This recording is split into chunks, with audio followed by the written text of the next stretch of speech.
जय जिनेंद्र। नमस्कार दर्शकों, आपका स्वागत है मेरे एस्ट्रो टाइम चैनल में। आज मैं बात करता हूँ बृहस्पति के गोचर पर। बृहस्पति अपनी मीन राशि को छोड़कर 22 अप्रैल 2023 को 3:33 पर सुबह मेष राशि में गोचर करेंगे। यानी आने वाले 1 वर्ष तक बृहस्पति मेष राशि में रहेंगे। सभी ज्योतिषी चंद्र लग्न या लग्न से कैलकुलेट करते हैं कि बृहस्पति इस घर में आ रहे हैं तो व्यक्ति को ये परिणाम देंगे। मेरा मानना कुछ अलग है और मैं आपको ये बताना चाहता हूँ कि बृहस्पति किस प्रकार फल देते हैं सभी लग्न वालों को। बृहस्पति की दृष्टि को अमृत तुल्य माना जाता है। बृहस्पति जिस घर में भी आते हैं उसका उत्थान करते हैं और इसके साथ साथ जिस घर पर भी उनकी दृष्टि होती है उस पर भी अमृत वर्षा मानी गई है। बृहस्पति को आकाश तत्व प्राप्त है। बृहस्पति सर्वाधिक शुभ ग्रह हैं हमारे नवग्रहों में। तो बृहस्पति का गोचर सभी के लिए कुछ ना कुछ अलग लेके आता है, सभी लग्नों के लिए, सभी चंद्र राशियों के लिए। लेकिन हमें बृहस्पति के गोचर में ये देखना चाहिए मुख्य रूप से कि बृहस्पति जन्मकालीन किन ग्रहों को प्रभावित कर रहे हैं। मुख्य रूप से बृहस्पति का प्रभाव किन ग्रहों पर पड़ेगा। यानी बृहस्पति मेष राशि में आएंगे तो बृहस्पति की 3 दृष्टियां बताई गई हैं, पंचम, सप्तम और नवम। यानी बृहस्पति मेष राशि में प्रभाव रखेंगे। पंचम उससे पड़ेगी 5वीं सिंह राशि, सप्तम पड़ेगी तुला राशि और इसके साथ साथ उसकी नवम में पड़ेगी उसकी धनु राशि, जो बृहस्पति की स्वयं की राशि है। और बृहस्पति अपने परम मित्र मंगल की राशि में आ रहे हैं। तो हमको ये देखना होता है, किसी भी ज्योतिषी को ये देखना चाहिए कि किसी व्यक्ति के इन घरों में जहाँ पर बृहस्पति का प्रभाव आने वाले 1 साल तक रहेगा उनमें कौन से ग्रह विद्यमान हैं। तो बृहस्पति मुख्य रूप से उसी ग्रह को एक्टिव कर देंगे और उसी का फल व्यक्ति को मिलेगा। फल किस प्रकार मिलेगा? फल मिलेगा, एक तो उस ग्रह के जो भी कारक तत्व होंगे। जैसे बृहस्पति, मान लीजिए एक उदाहरण स्वरूप, बृहस्पति मंगल को प्रभावित करते हैं तो मंगल के जो भी कारक तत्व हैं वो व्यक्ति को प्राप्त होंगे। इसके साथ साथ मंगल नेचुरल जन्मपत्री में यानी कि कालपुरुष कुंडली में प्रथम भाव और अष्टम भाव इनका प्रतिनिधित्व करते हैं तो व्यक्ति को इसका फल मिलेगा। इसके साथ साथ जो मंगल हैं वह जन्मपत्री में, किसी भी जन्मपत्री में, किसी भी लग्न जन्मपत्री है उसमें मंगल किन किन घरों के स्वामी हैं उसका फल व्यक्ति को मिलता है। तो इस प्रकार इन सभी का सम्यक विश्लेषण करने के बाद हमें ये निर्णय लेना चाहिए कि ये बृहस्पति का गोचर है वह किन के लिए शुभ रहेगा, किन के लिए थोड़ा सा कठिन रहेगा और व्यक्ति को इस गोचर के अंदर क्या क्या फल मिल सकते हैं। आइए सबसे पहले हम सूर्य की बात करते हैं। मान लीजिए सूर्य या तो मेष राशि में है किसी व्यक्ति के, या सिंह राशि में है, या तुला में है, या धनु में है। इन चारों जगह बृहस्पति का प्रभाव रहेगा आने वाले 1 वर्ष तक। तो सूर्य के कारक तत्व क्या हैं? सूर्य में जैसे कि मैंने बताया था राजाओं जैसे गुण हैं। सूर्य में थोड़ा स्वाभिमान है, डिसिप्लिन ग्रह हैं सूर्य। और इसके साथ साथ स्टेटस और नेम फेम के कारक भी हैं सूर्य। और इसके साथ साथ सूर्य में सभी प्रकार की जितनी भी अथॉरिटी हैं उसका संबंध हम सूर्य से जोड़ते हैं। और कालपुरुष की कुंडली में सूर्य पंचम स्थान के स्वामी होते हैं। पंचम भाव किस चीज़ का है? पंचम भाव व्यक्ति की बुद्धि को दिखाता है, विद्या को दिखाता है, संतान को दिखाता है, उसकी क्रिएटिविटी को दिखाता है, उसके पूर्व जन्म के किए गए पुण्य को दिखाता है। तो अब मान लीजिए कि बृहस्पति के प्रभाव में सूर्य आ जाते हैं किसी भी व्यक्ति के, कोई भी लग्न की जन्मपत्री हो, तो उसको इन सब चीज़ों का फल मिलेगा। यानी कि उसका नेम फेम बढ़ेगा, उसके स्टेटस में वृद्धि होगी, उसके संतान के संबंध में उसको शुभ परिणाम सुनने को मिलेंगे और इसके साथ साथ उसकी बुद्धि में भी वृद्धि होगी और साथ साथ उसमें थोड़ा सा प्राइड की मात्रा भी बढ़ जाएगी। अब इसके साथ साथ हमको ये भी देख लेना चाहिए कि बृहस्पति जो मेष राशि में है और वो सूर्य पर प्रभाव डाल रहे हैं, जन्मकालीन सूर्य पर, तो सूर्य किन घरों का स्वामी बन रहा है? मान लीजिए सूर्य दशम स्थान का स्वामी बनता है तो व्यक्ति का प्रतिष्ठा बढ़ना 100% उसकी प्रतिष्ठा बढ़ेगी, सम्मान बढ़ेगा, व्यापार बढ़ेगा, ऊंचाइयां बढ़ेगी, राजनीतिक संबंध बढ़ेंगे, उसके जीवन में बहुत ज़्यादा तरक्की की संभावना बन जाएगी। और मान लीजिए किसी की जन्मपत्री में सूर्य तृतीय स्थान के स्वामी है, तो तृतीय स्थान से हम क्या देखते हैं? तृतीय स्थान से हम देखते हैं व्यक्ति का साहस, पराक्रम, उसका कम्युनिकेशन, उसकी बोलने की क्षमता, भाई बहन। तो बृहस्पति जब सूर्य प्रभाव करेंगे तो वो सूर्य जिस स्थान के स्वामी होंगे उससे संबंधित व्यक्ति को अच्छे फलों की संभावना हमें देखने को इस 1 वर्ष में रहेगी। यदि सूर्य बहुत खराब स्थान के, मान लीजिए द्वादश स्थान के स्वामी होते हैं सूर्य, तो सूर्य पर जब बृहस्पति का प्रभाव पड़ेगा तो व्यक्ति जो द्वादश स्थान के शुभ फल हैं उसके बारे में हमें विचार करना चाहिए। तो द्वादश स्थान से विदेश यात्रा देखी जाती है, मेडिटेशन देखा जाता है, ध्यान योग देखा जाता है। तो इन सब चीज़ों के उसको अच्छे फल मिलने की पूरी संभावना रहती है। ऐसे में ये बात आपको हमेशा याद रखनी चाहिए कि जन्मकालीन बृहस्पति की दृष्टि क्या, बृहस्पति की स्थिति क्या है, ये हमें ध्यान में जरूर रखना चाहिए। बृहस्पति यदि जन्म के समय अच्छी स्थिति में होते हैं और योगकारक स्थिति में होते हैं, या योगकारक ना भी हों, अगर बलवान स्थिति में होते हैं, तो व्यक्ति को ऐसे समय में बड़ा अच्छा और शुभ फल मिल सकते हैं। क्योंकि बृहस्पति जन्मकालीन जो होते हैं वो भले ही खराब फल दें, लेकिन गोचर के बृहस्पति किसी ना किसी रूप में सभी लग्न वालों को कुछ ना कुछ दे के ही जाते हैं और उनके कष्टों में कमी करके जाते हैं, क्योंकि बृहस्पति को आकाश तत्व प्राप्त है। बृहस्पति बहुत शुभ ग्रह है। इसी प्रकार यदि हम बात करें चंद्रमा की, शास्त्रों में बताया गया है कि चंद्रमा से बृहस्पति जब चंद्रमा के ऊपर से गोचर करते हैं तो शुभ नहीं होते हैं। लेकिन यदि चंद्रमा जन्म के समय आपके 5वीं राशि यानी सिंह राशि, 7वीं राशि यानी तुला राशि और 9वीं राशि यानी धनु राशि में होंगे, तो बृहस्पति का इस बृहस्पति के गोचर का प्रभाव चंद्रमा पर रहेगा, तो चंद्रमा के शुभ फलों में वृद्धि होगी। चंद्रमा के शुभ फल क्या है? चंद्रमा किस चीज़ का कारक है? चंद्रमा दया का, मानसिकता का, ममता का, माता का, हमारे सभी प्रकार के सुखों का, हमारी सोचने की शक्ति का। इसके साथ साथ चंद्रमा नैसर्गिक की जन्मपत्री में चतुर्थ भाव का स्वामी होता है, तो चतुर्थ भाव किस चीज़ का है? चतुर्थ भाव जमीन जायदाद का है, घर के सुखों का है। यदि बृहस्पति चंद्रमा के ऊपर से गोचर करेंगे तो थोड़ी बहुत व्यक्ति को कठिनाई हो सकती है, लेकिन यदि बृहस्पति की दृष्टि चंद्रमा पर होगी तो व्यक्ति को चंद्रमा से संबंधित शुभ फल ही मिलेंगे। इसके साथ साथ हम ये भी मान सकते हैं किन्हीं व्यक्तियों की जन्मपत्री में चंद्रमा अच्छी स्थिति में नहीं है या चंद्रमा खराब घरों के स्वामी है जन्मपत्री में, जैसा कि मैंने आपको बताया था खराब घर कौन कौन से होते हैं, तो हमें चंद्रमा से संबंधित थोड़े बहुत खराब फल मिल सकते हैं। लेकिन फिर भी जहाँ तक देखने में आया है कि बृहस्पति का प्रभाव गोचर में जिस जिस ग्रह पर पड़ता है उसके शुभ फलों में ही वृद्धि होती है, उसके अशुभ फलों को कमी करते हैं। ऐसे में आपकी माता का यदि स्वास्थ्य में कोई प्रॉब्लम होगी तो वो ठीक हो सकती है। आपके शरीर का चौथा स्थान यानी वक्ष स्थल, हमारा चेस्ट, इसमें यदि किसी प्रकार की प्रॉब्लम चल रही होगी तो उसमें आपको कमी आ सकती है, यानी स्वास्थ्य भी आपका अच्छा हो सकता है। अब हम बात करते हैं मंगल की। मंगल किन चीज़ों का कारक है? मंगल व्यक्ति के अग्रेशन का कारक है, करेज का कारक है, पावर का कारक है। मंगल व्यक्ति को कोई ना कोई स्किल जरूर देता है, लैंड और प्रॉपर्टी का कारक है मंगल। मंगल इसके साथ साथ सभी प्रकार की मशीनरी, उद्योग और सेना, पुलिस, प्रशासन, इनका भी कारक है। अब बृहस्पति जो आ रहे हैं वो मेष राशि में आ रहे हैं, जो मंगल की राशि है। यदि मंगल उसी में स्थित होते हैं या 5वीं राशि में, 7वीं राशि में या 9वीं राशि में, यानी बृहस्पति के किसी भी तरीके से प्रभाव में आ जाते हैं, तो मंगल के जो उत्तम गुण हैं उनमें वृद्धि होगी।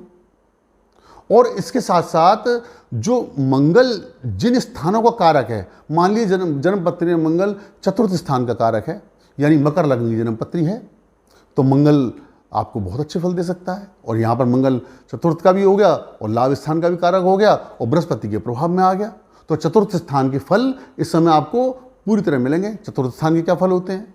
चतुर्थ स्थान के फल होते हैं जमीन जायदाद, माता का सुख, घर का सुख, प्रॉपर्टी, ये सब चतुर्थ स्थान होता है। मंगल थोड़ा अग्रेसन भी दे सकते हैं, आपको आगे बढ़ के काम करने की क्षमता भी दे सकते हैं ऐसे समय मंगल। मान लीजिए मंगल खराब घरों के स्वामी है तो व्यक्ति को थोड़ा वाद विवाद या उसके अग्रेसन में वृद्धि या उसकी क्रोध की क्षमता में वृद्धि या अपने हाथों अपने बने बनाए कामों को बिगाड़ने की स्थिति ये बन सकती है। लेकिन फिर भी बृहस्पति मंगल को पूरी तरह कंट्रोल करने की कोशिश करेंगे कि मंगल के जो कारक तत्व हैं वो संतुलित रहें। अब नैसर्गिक जन्म पत्री में मंगल लग्न का स्वामी होता है और अष्टम स्थान का स्वामी होता है। तो मंगल लग्न का स्वामी है और अष्टम स्थान का स्वामी है, बृहस्पति उसके ऊपर से गोचर कर रहे हैं। तो जो नैसर्गिक जन्म पत्री में मंगल जिन भावों का कारक है बृहस्पति उसके ही फल देंगे।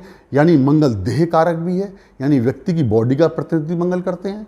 तो बृहस्पति यदि स्वास्थ्य संबंध कोई दिक्कत आ रही हो तो उसको दूर करेंगे। बहुत सी जन्म पत्रियों में मान लीजिए शत्रु लग्न है, मंगल बहुत ज़्यादा अकारक हैं, मान लीजिए बुध की लग्न है, मंगल बहुत ज़्यादा अकारक हैं, तो वहाँ पर थोड़ा सा मंगल संबंधित खराब परिणाम दे सकते हैं। लेकिन फिर भी मंगल मान लीजिए तृतीय स्थान के षष्ठ स्थान के कारक बनते हैं, तो भी मंगल के जो षष्ठ स्थान के खराब फल हैं उनमें बृहस्पति जरूर कमी करेंगे। यानी कि इस आने वाले एक साल में मंगल पर पूर्ण कंट्रोल रखेंगे बृहस्पति और व्यक्ति को मंगल संबंधित दिक्कतों से बचाएंगे और मंगल को पूरी तरह एक्टिव कर देंगे। अब हम बात करते हैं बुध की। बुध किन चीज़ों का कारक है? बुध व्यक्ति के इंटेलेक्ट को दिखाता है, बुध व्यक्ति की वाणी को दिखाते हैं, बुध व्यक्ति के बिजनेस को दिखाते हैं, बुध व्यक्ति के शिक्षा को दिखाते हैं, बुध व्यक्ति के घर में मांगलिक कार्यों को, प्रॉस्पेरिटी को दिखाते हैं। तो यदि और इसके साथ साथ बुध तृतीय और षष्ठम स्थान के स्वामी हैं। जो मेष लग्न की जन्म पत्री होती है जिसको नैसर्गिक जन्म पत्री कहा जाता है उसमें तृतीय और षष्ठ स्थान के स्वामी बुध बनते हैं। तो बुध पर बृहस्पति का प्रभाव होगा इन दिनों। यानी मान लीजिए बुध मेष राशि में ही हुए, मेष राशि में बुध खराब स्थिति माने जाते हैं। और इसके साथ साथ बुध मान लीजिए पांचवी राशि सिंह में हुए, सातवीं राशि तुला या नवीं राशि धनु में हुए। हम मेष राशि को मानते हैं, मेष राशि में बुध के जो खराब फल हैं उनमें कमी आएगी, निश्चित रूप से कमी आएगी। ऐसे व्यक्ति यदि कोई प्रतियोगी परीक्षा देते हैं, कोई एग्जाम है, शिक्षा है या व्यापारिक कोई डील करते हैं, इसके साथ साथ व्यापारिक संबंधित कोई ट्रेनिंग लेते हैं, उसमें व्यक्ति को सफलता मिल सकती है, बिजनेस को भी बढ़ा सकता है ऐसा व्यक्ति। बुध से संबंधित जितने भी कारक तत्व हैं उसमें व्यक्ति को निश्चित रूप से सफलता मिलेगी ऐसे समय में, क्योंकि छठवां स्थान प्रतिस्पर्धा का भी स्थान होता है। नैसर्गिक जन्म पत्री में बुध छठवें स्थान का स्वामी और तृतीय स्थान का स्वामी है। तो व्यक्ति ऐसा प्रतिस्पर्धा में सफल हो सकता है, कॉम्पिटिटिव एग्जाम दे सकता है, वो उसमें वो सफलता प्राप्त कर सकता है वो। तो बृहस्पति का प्रभाव आने वाले एक साल में यदि आपकी जन्म पत्री में बुध पड़ता है तो आपको बड़े सुंदर फलों के लिए तैयार रहना चाहिए।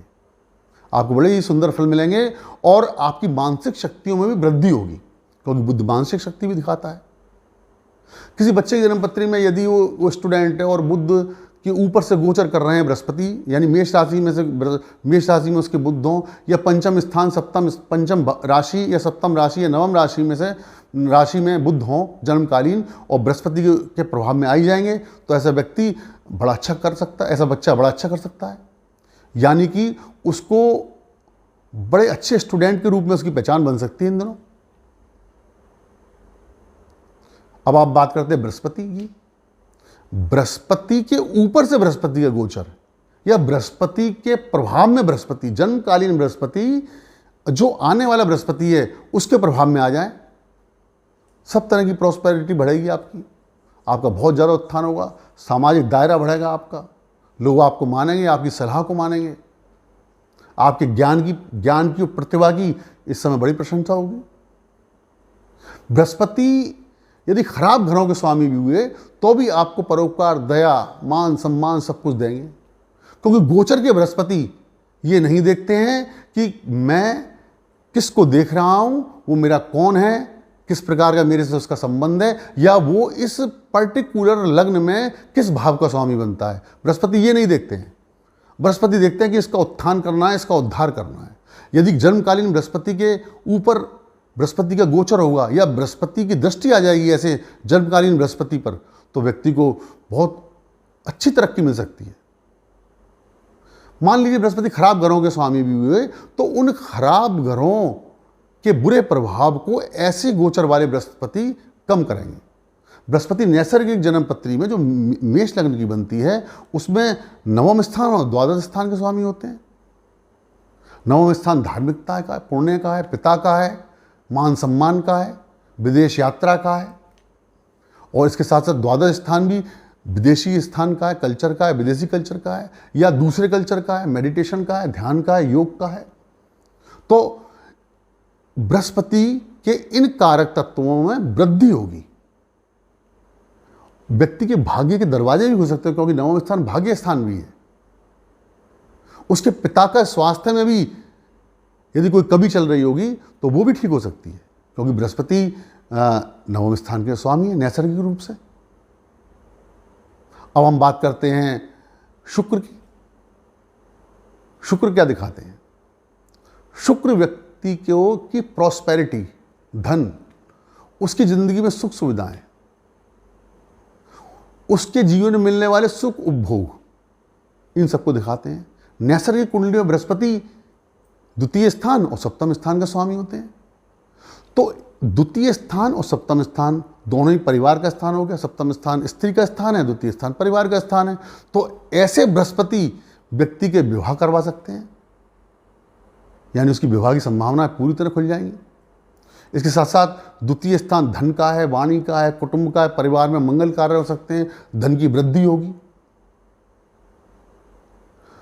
बृहस्पति की दृष्टि जब भी जन्मकालीन शुक्र पर आएगी, यानी कि आपके शुक्र मेष राशि में, सिंह राशि में, तुला राशि में या धनु राशि में इस समय हैं, मतलब जन्मकालीन हैं, तो बृहस्पति का पूरा प्रभाव आपके शुक्र पर रहेगा। तो ऐसे में आपकी धन संपदा में बढ़ोतरी हो सकती है। आपको जीवन में अनेक प्रकार के सुख के अवसर मिलेंगे, लाभ के अवसर मिलेंगे, क्योंकि शुक्र को धन का कारक माना गया है। शुक्र व्यक्ति को धन देते हैं, सुख देते हैं और स्त्री सुख देते हैं। आपके किसी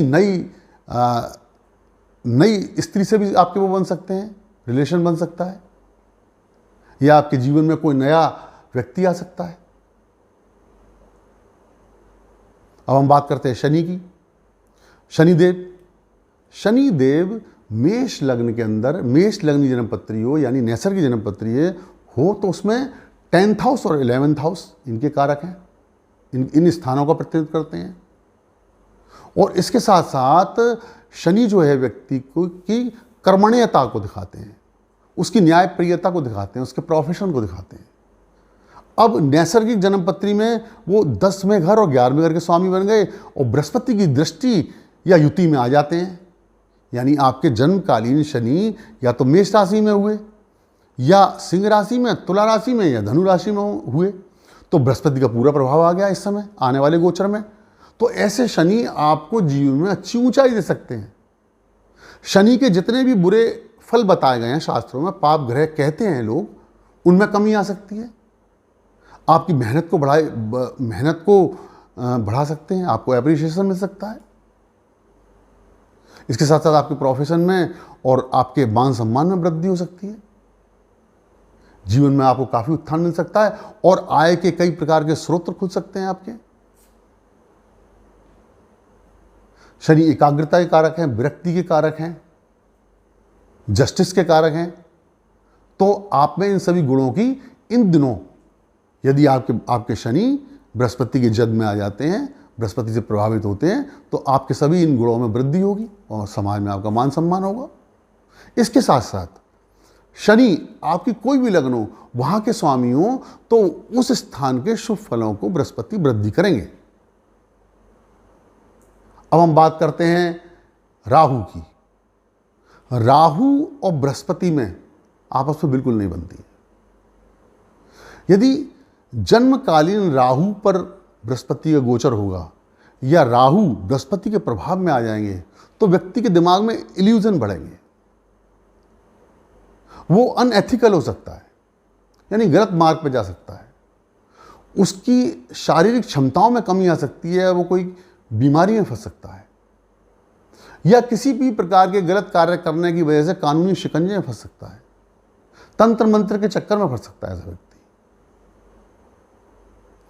और इस प्रकार हम ये देखते हैं कि बृहस्पति यदि राहु पर दृष्टि डालते हैं तो राहु जिन जिन वस्तु स्थितियों कारक है उनमें वृद्धि होती है व्यक्ति के जीवन में। अचानक उसके जीवन में कुछ ना कुछ घटित होता है, क्योंकि राहु जो देते हैं वो अचानक फल देते हैं। तो राहु एक्टिव हो जाते हैं उस समय, बृहस्पति उसको एक्टिव कर देते हैं, तो राहु जो भी अपने जितने भी राहु के कारक तत्व बताए गए हैं वो व्यक्ति पर हावी होने लगते हैं और वैसे ही व्यक्ति को फल मिलते हैं। ऐसे समय व्यक्ति को थोड़ा सा सावधानी पूर्वक कार्य करना चाहिए। इसमें डबल ट्रांजिट भी हो रहा हो, यानी कि आपके जन्म समय के राहु पर बृहस्पति गोचर कर रहे हो या बृहस्पति उसको प्रभावित कर रहे हो और जन्मकालीन बृहस्पति पर राहु का गोचर हो रहा हो तो थोड़ा सा प्रॉब्लम्स और ज़्यादा बढ़ सकती है। अब हम बात करते हैं केतु की, कि बृहस्पति के प्रभाव में यदि केतु आ जाते हैं, आपके जन्मकालीन केतु जैसा कि मैंने बताया मेष राशि, सिंह राशि, तुला राशि या धनु राशि में स्थित होते हैं तो बृहस्पति के प्रभाव में आ जाएंगे, चाहे किसी भी जगह बैठे हों आपके। तो उसमें आपको व्यक्ति को इस प्रकार का नेचर दे देंगे कि व्यक्ति को सजने संवरने में, जीवन में मिलने वाली सुख सुविधाओं से थोड़ा सा उसका ध्यान भंग हो जाता है, वो स्पिरिचुअल हो जाएगा, उसका दिमाग ईश्वर की सत्ता और गूढ़ विषयों की तरफ उसका ध्यान केंद्रित हो जाएगा। यानी इस समय वो काफी हद तक आध्यात्मिक हो जाता है। ऐसे में व्यक्ति अपना उत्थान भी कर सकता है। तो गुरु केतु के संयोग से व्यक्ति को बताया गया है कि व्यक्ति आध्यात्मिक हो जाता है।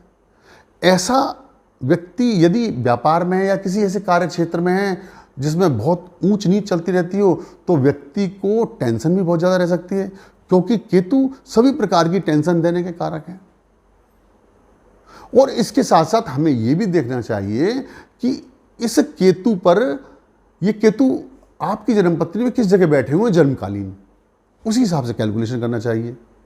जैसा कि मैंने आपको बताया है कि हमें एक तो ग्रह के नैसर्गिक कारक तत्व देखने चाहिए, दूसरा हमें ग्रह की जो नैसर्गिक जन्मपत्री में उसकी जहाँ जहाँ राशि पड़ती है वहाँ का फल देता है ग्रह, और तीसरा वह फल देता है कि आपकी जन्मपत्री में कोई भी लग्न जन्मपत्री में वो कहाँ का स्वामी है, तो वही भाव एक्टिव हो जाता है। डॉक्टर राव जो बहुत बड़े ज्योतिष हुए हैं हमारे देश के, उन्होंने डबल ट्रांजिट भी बताया है। डबल ट्रांजिट क्या कहते हैं इसकी व्याख्या मैं कभी और समय में करूंगा, लेकिन डबल ट्रांजिट उसको कहते हैं कि किसी भी भाव पर बृहस्पति और शनि का प्रभाव संयुक्त रूप से पड़े। अब यहां पर आपको देखने वाली बात है, इस समय वर्तमान में जो शनि है वो कुंभ राशि में गोचर कर रहे हैं और बृहस्पति मेष राशि में आ जाएंगे, जैसे कि बताया 22 अप्रैल को। तो मेष राशि पर शनि की तृतीय दृष्टि पड़ेगी और बृहस्पति उसमें स्थिति भी होंगे, तो मेष राशि पर डबल ट्रांजिट का पूर्ण प्रभाव आ जाएगा। तो जिन व्यक्तियों की मेष राशि किसी भी लग्न जन्मपत्री, मेष राशि कहीं भी पड़ी हो उनकी, उस जगह के फल व्यक्ति को इस ट्रांजिट में मिलने की पूरी संभावना है। और दशा भी यदि मंगल की चल रही हो तो 101% उसको मेष राशि संबंधित फल मिलेंगे, वह मेष राशि कहीं भी हो जन्मपत्री में, चाहे सप्तम भाव में हो, चाहे अष्टम भाव में हो, चाहे नवम भाव में हो, उसी भाव के फल उसको निश्चित रूप से मिलेंगे, क्योंकि ये डबल ट्रांजिट का जो रूल है वो राव साहब ने बताया है, हमने उनकी पुस्तकों में पढ़ा है। तो कुल मिलाकर कहने का मतलब ये है कि हमको केवल चंद्र लग्न से या लग्न से बृहस्पति को नहीं देखना चाहिए।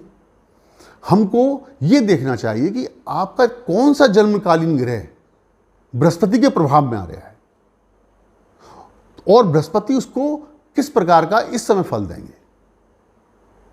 ये मैंने आपको समझाने का छोटा सा प्रयत्न किया है। समय समय पर मैं इसकी व्याख्या करता रहूँगा। मैंने डबल ट्रांजिट के बारे में भी आपको कुछ बताया है, उसको भी आप नोट कर लें। इसके साथ साथ ये मानिए बृहस्पति गुरु हैं, हर प्रकार की गौरवान्वित करते हैं व्यक्ति को। बृहस्पति इतना शुभ ग्रह कोई नहीं है। बृहस्पति की दृष्टि जिस पर पड़ जाए वो अमृत के समान हो जाता है, वो वाला भाव। और गोचर में तो विशेष रूप से, यदि हमें देखना हो किसी की शादी नहीं हो रही है, बहुत दिन हो गए, और बृहस्पति के सप्तम भाव में उसकी दृष्टि पड़ रही है, यानी उसकी मेष लग्नी जन्म पत्री हो, और बृहस्पति सप्तम भाव को देखेंगे तो उसके विवाह के प्रबल योग बनेंगे। या उसकी तुला लग्नी जन्म पत्री हो तो मेष सप्तम भाव में मेष के बृहस्पति आ जाएंगे अब 22 अप्रैल से, तो विवाह की संभावना पूरी तरह बन जाएगी। तो इस प्रकार गोचर के बृहस्पति को बड़े ध्यान से देखकर ही हमें निर्णय लेना चाहिए। हमें हमेशा चंद्र लग्न या लग्न से निर्णय नहीं लेना चाहिए। मैं अपनी बात को विराम देता हूँ। इससे संबंधित आपको यदि कोई क्वेरी हो तो आप कमेंट्स कर सकते हैं। और इसके साथ साथ मैं आपसे कहना चाहता हूँ, यदि आपको मेरा ये प्रयास ज्ञानवर्धक लगता हो तो कृपया मेरे चैनल को सब्सक्राइब करें और मेरे वीडियो को लाइक करें। जय जिनेंद्र।